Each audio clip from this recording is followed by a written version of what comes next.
Welcome back to the Daily Bollocks. Today we are looking at a man whose ego is completely detached from reality.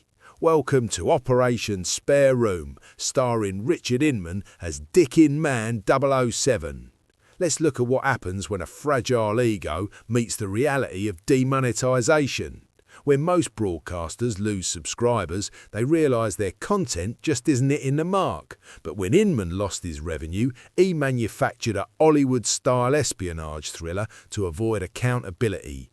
He complained that messages started coming on the phone when he was demonetised and admitted people were saying, "Oh, Richard's gone off the reservation, he's a conspiracy theorist." They were right.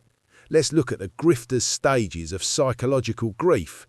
When YouTube revenue gets cut, a normal person accepts their channel's failing and tries to make better content. Not Richard. He refuses accountability. He blames the algorithm. He blames left-wing trolls. He blames the Muslim Brotherhood. And finally, he invents a deep state spy thriller.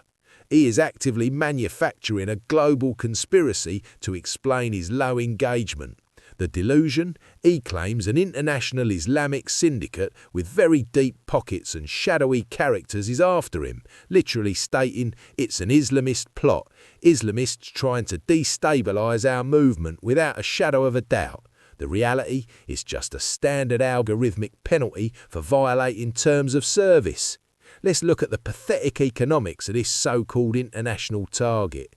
With total YouTube and platform revenue around £600 a month and a Twitter payout of £30 a month, he actually expects you to believe international organisations are funding a coordinated strike against the £600 a month live stream. But here is the absolute peak of delusion, rejecting British intelligence. In his fabricated MI5 field report, he claims, "I got approached by a special branch in Northern Ireland. They tried to recruit me as an agent, very clumsily, and he bravely told them to sling your hooks." He genuinely claims the deep state is terrified of his spare room broadcast. In his mind, there's an unholy alliance formed to stop a spare room podcast.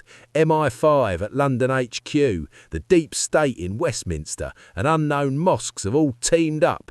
This unholy alliance is united by one terrifying goal, slightly decreasing Richard's ad revenue.